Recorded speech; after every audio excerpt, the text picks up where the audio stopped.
सभी जीव जंतु और मनुष्य जिंदा है, तो वो कैसे बचेगा। उस विषय पर हम लोग एक प्रोग्राम कराए थे, प्रतियोगिता करवाए थे।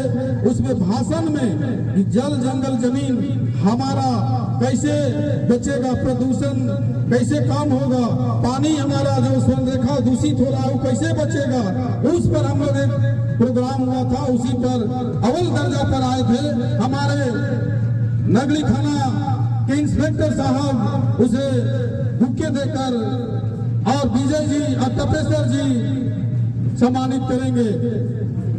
बुके देकर, बुके लाओ जी।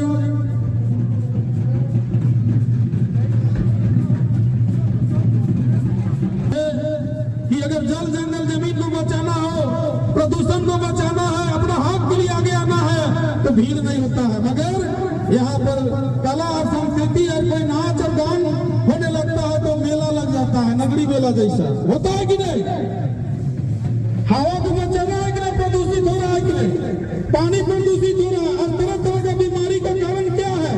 अब जमीन जगह सारा बेचा जा रहा है, हॉस्पिटल में तरह तरह का बीमारी हो रहा है, किडनी फेल हो जा रहा है, हार्ट फेल हो जा रहा है, कैंसर हो जा रहा है। कैसे हो रहा है, खान पान से, हवा का दूषित से, पानी का दूषित से, जिसे हम लोग जीवन में हर दिन उपयोग करते हैं। पानी नहीं पिएंगे, हवा सांस नहीं मिलेगा सही तरह से, तो हम लोग जीवित नहीं रह पाएंगे। इसी चलते गीत संगीत के साथ साथ में क्या करना है, वातावरण को भी, पर्यावरण को भी हमको संरक्षित रखना है, बचाना है, तभी हम बचेंगे।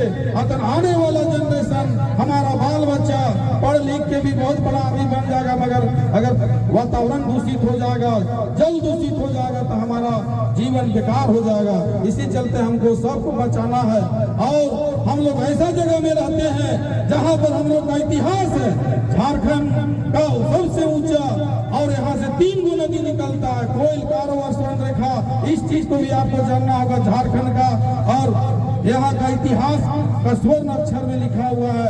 आप यहाँ का मानचित्र में भी देख सकते हैं कि कोयल, कारो, स्वर्ण रेखा कहाँ से निकला है, तो नगरी से निकला है, तो उसको भी बचाना है। सभी को धन्यवाद। विवेकानंद जयंती और पर्यावरण